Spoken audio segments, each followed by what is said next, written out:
नमस्कार, मैं विजय अड़ीचवाल। आज दीपोत्सव पर आप सभी को अग्रिम बधाइयाँ। आज हम दीपोत्सव पर्व पर कुछ विशेष बातें करेंगे।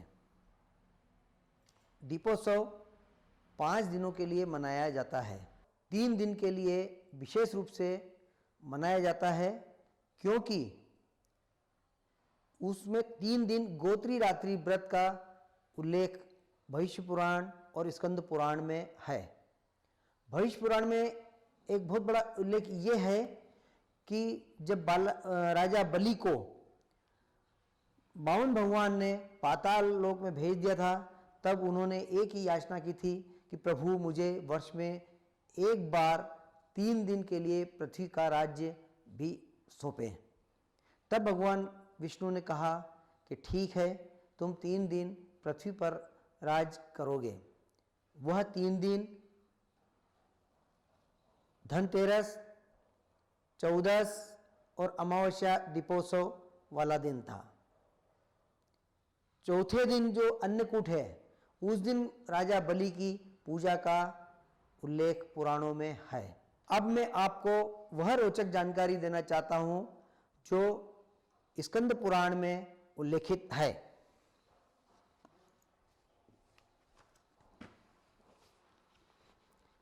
स्कंद पुराण के वैष्णव खंड कार्तिक मास महात्म्य में उल्लेख है कि राजा बलि ने भगवान से यह वर मांगा था कि मैंने छद्म से 52 रूप धारण करने वाले आपको भूमि दान दी है और आपने उसे 3 दिनों में 3 पगों द्वारा नाप लिया है। अतः आज से लेकर 3 दिनों तक प्रतिवर्ष पृथ्वी पर मेरा राज्य रहे। उस समय जो मनुष्य पृथ्वी पर दीप दान करे, उनके घर में आपकी पत्नी लक्ष्मी स्थिर भाव से निवास करे। दैत्यराज बलि को भगवान विष्णु ने चतुर्दशी से लेकर 3 दिनों तक का राज्य दिया है। वर्ष में एक बार राजा बलि इन 3 दिनों तक पृथ्वी पर राज्य करते हैं। उनकी बहन लक्ष्मी 3 दिन तक पृथ्वी पर ही निवास करती है। उस दौरान माता लक्ष्मी के स्वागत में सभी भारतवासी दीपदान करते हैं और उसी चतुर्दशी को देवी महारात्रि का प्रादुर्भाव भी हुआ था। इन 3 दिनों में कमल के फूलों की जो व्यक्ति अपने घरों में शैया बनाते हैं, उसको और जो जावित्री, लवंग, इलायची और कपूर के साथ गाय के दूध को अच्छी तरह पकाकर उसमें आवश्यकता अनुसार शक्कर डालकर लड्डू का भोग महालक्ष्मी जी को अर्पण करता है, उनके घर पर महालक्ष्मी जी स्थिर भाव से निवास करती है।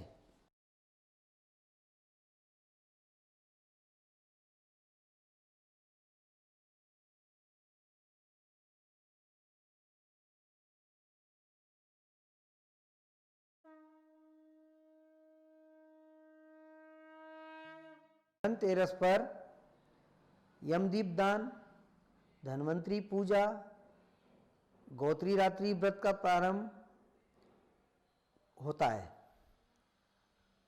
यमदीप दान का भविष्य पुराण, स्कंद पुराण और अन्य पुराणों में भी यह उल्लेख है कि धनतेरस के दिन घर के बाहर दक्षिणामुखी होकर यम दीप दान किया जाता है।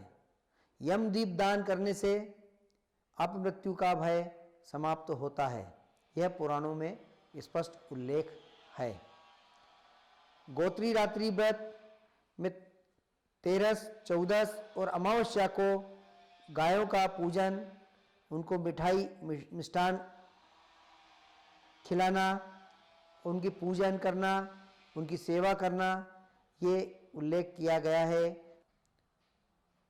धनतेरस के दिन भगवान धन्वंतरी समुद्र से अमृत कलश लेकर निकले थे, प्रकट हुए थे।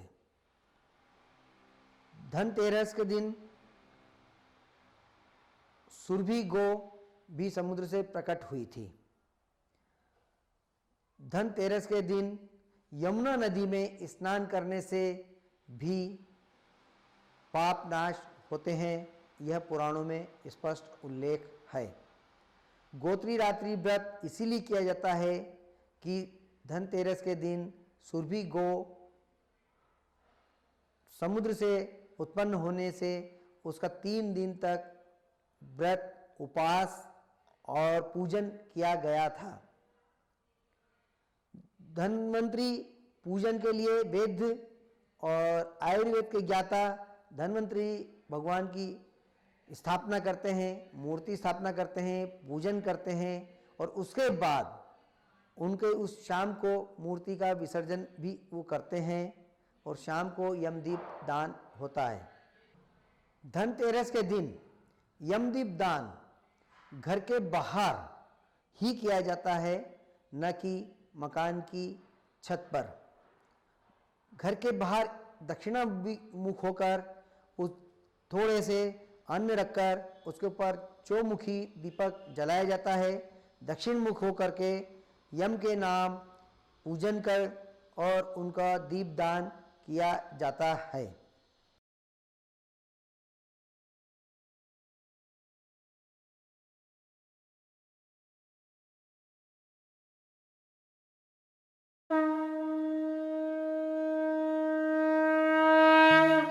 धनतेरस के अगले दिन रूप चौदस की। रूप चौदस को नरक चतुर्दशी भी बोलते हैं। उस दिन नरकासुर का भगवान श्री कृष्ण ने वध किया था, इसलिए उस दिन का पर्व भी आमजन उत्सव से मनाते हैं। रूप चौदस का एक और पुराणों में उल्लेख है कि जब चंद्रोदय होता है उस समय अभ्यंग स्नान किया जाता है। रूप चौदस के दिन अपामार्ग वनस्पति को जल में डालकर उसमें स्नान किया जाता है ताकि वह शारीरिक रूप से साल भर तक के लिए प्रतिरोधात्मक शक्ति शरीर में बढ़ जाती है। चतुर्दशी पर एक और विशेषता है कि जब भगवान श्री राम अयोध्या लौटे थे और राज्य होने के बाद में जब वानर विदा हुए तो हनुमान जी वहीं पर रहे। सभी को उन्होंने यथायोग आभूषण अलंकार प्रदान किए। माता सीता ने हनुमान जी को अपने मोतियों की माला दी, किंतु उसमें राम नाम का उल्लेख नहीं होने से हनुमान जी संतुष्ट नहीं हुए।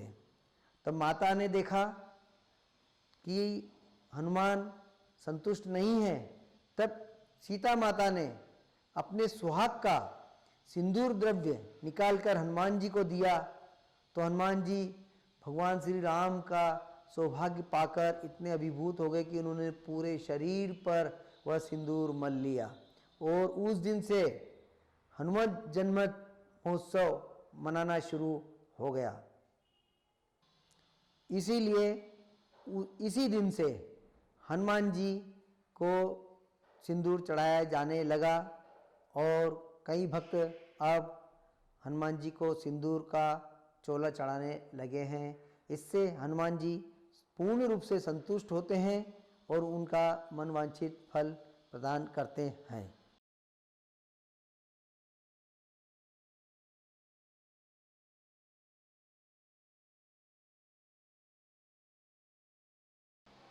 राजा बलि के आग्रह पर जब माता लक्ष्मी पृथ्वी पर है 3 दिन रहने लगी, उस समय अमावस्या के दिन प्रदोष व्यापिनी अमावस्या तब होती है जब महालक्ष्मी का पूजन सभी लोग करते हैं और दीपदान करते हैं।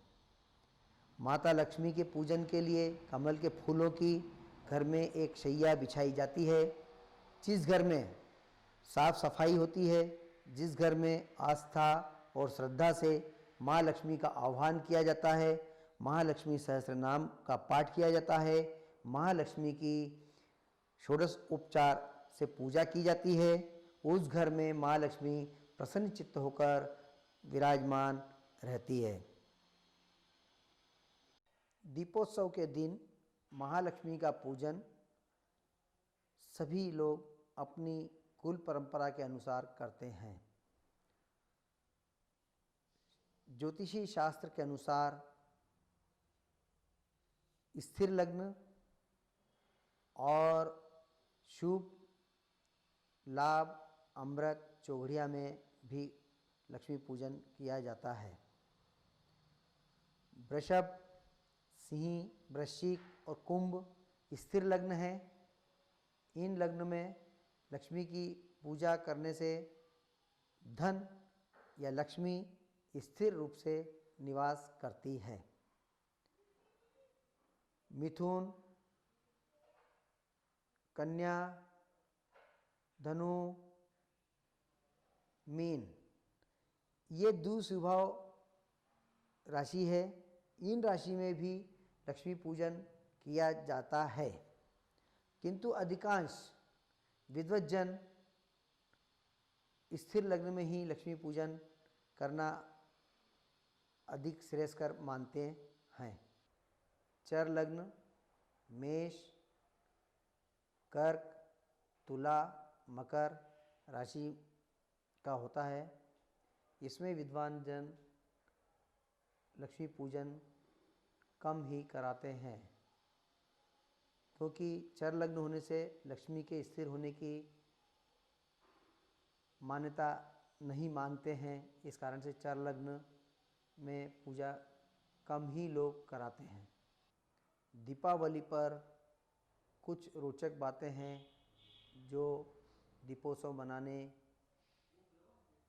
का एक कारण होता ही है। भविष्य पुराण, स्कंद पुराण, पद्म पुराण, सनत कुमार संहिता में उल्लेख आता है कि राजा पृथु ने धरती को समतल किया था, इसलिए भी दीपोत्सव मनाया जाता है। पांडव वन से सकुशल लौटे थे, इसलिए भी दीपोत्सव मनाया जाता है। महाराजा विक्रमादित्य भी विजय प्राप्त की थी, इसलिए भी यह दीपोत्सव मनाया जाता है। एक जगह उल्लेख यह भी है कि माँ लक्ष्मी समुद्र मंथन से दीपावली के दिन ही प्रकट हुई थी। दूसरा, भगवान वामन ने त्रयोदशी से लेकर अमावस्या तक 3 दिनों तक भूमि 3 पग में भूमि नापी थी। एक पग पर एक दिन में एक पग पर पूरी पृथ्वी, दूसरे दिन अंतरिक्ष को नापा था। तीसरे दिन उन्होंने उस राजा बलि के सिर पर अपना पैर रखकर उसको पाताल भेज दिया था।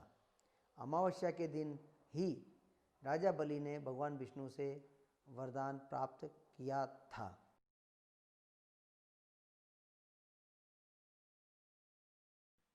दीपोत्सव के चौथे दिन को अन्नकूटोत्सव मनाया जाता है। जब भगवान कृष्ण ने गोवर्धन पूजन के लिए स्वयं की पूजन या गोवर्धन पर्वत की पूजा करने के लिए ब्रजवासियों को बोला, तब इंद्र अत्यधिक क्रोधित हो गए और उन्होंने ब्रज क्षेत्र में अतिवृष्टि करने का आदेश दे दिया। भगवान श्री कृष्ण ने गोवर्धन पर्वत को एक उंगली पर उठाकर 7 दिनों तक ब्रजवासियों की रक्षा की। अंततः जब ब्रह्मा जी ने इंद्र को बताया कि भगवान श्री कृष्ण परम ब्रह्म परमात्मा हैं, तब इंद्र ने उनकी शरण ली और पूजा की। उस दौरान ऐरावत हाथी ने आकाशगंगा से जल लाकर भगवान श्री कृष्ण का अभिषेक किया। उसी दौरान गोलोक से सुरभि गौ माता पृथ्वी पर आई और उसने अपने दुग्ध से भगवान श्री कृष्ण का अभिषेक किया। उसी समय से भगवान श्री कृष्ण का एक और नाम गोविंद पड़ा। सुरभि गौ और ऐरावत हाथी के पूजन के दौरान भगवान शंकर अपने गण सहित वहाँ उपस्थित थे। उसी दिन से अन्नकूटोत्सव मनाया जाने लगा और पर्वतों की पूजा की जाने लगी। ब्रज क्षेत्र में अन्न के कूट यानी अन्न के पहाड़ लगने लगे और आज भी मंदिरों में अन्नकूटोत्सव जोर शोर से मनाया जाता। मंदिरों में 56 भोग लगाए जाते हैं, 56 प्रकार के व्यंजन बनाए जाते हैं और उनका महाप्रसाद वितरण किया जाता है। धनतेरस से लेकर और गोत्री रात्रि अमावस्या तक जो गौ का पूजन किया जाता है, अन्नकूट गौओं को आभूषण अलंकृत किया जाता है और गौ को दौड़ाया जाता है। उस दिन गोवर्धन की पूजा करने वाले गोवर्धन परिक्रमा भी करते हैं और जो गोवर्धन पर्वत से दूर रहने वाले अपने घरों पर गौ के गोबर से गोवर्धन का आकार बनाकर गोवर्धन बनाकर उसकी पूजा करते हैं। प्रातःकाल गोवर्धन की पूजा होती है और सायं उन गौओं के आने के दौरान उन गौओं से उस गोवर्धन मूर्ति जो गोबर से बनी होती है उसका उपमर्दन किया जाता। दीपोत्सव के 5वें दिन भाई दूज मनाई जाती है। इसे यम द्वितीया भी कहते हैं। यमराज अपनी बहन यमुना के घर इस दिन गए थे और वहाँ उन्होंने भोजन किया था। उस दौरान यमुना ने यमराज से एक वचन लिया था कि भाई अगर इस दिन जो भी व्यक्ति यमुना नदी में स्नान करेगा उसे यम यातना भोगना नहीं होगी। यमराज ने अपनी बहन को यह वचन दिया था। इस दिन कोई भी जो जानकार है वह कभी भी अपने घर पर भोजन नहीं करता है, वह अपनी उम्र से बड़ी बहन के यहाँ जाकर ही भोजन करता है और उसे उपहार भी देता है और अपनी बहन के प्रति प्यार, सम्मान, आदर जताता है और बहन से आशीर्वाद प्राप्त करता है। यह थी 5 दिवसीय दीपोत्सव की रोचक जानकारियाँ।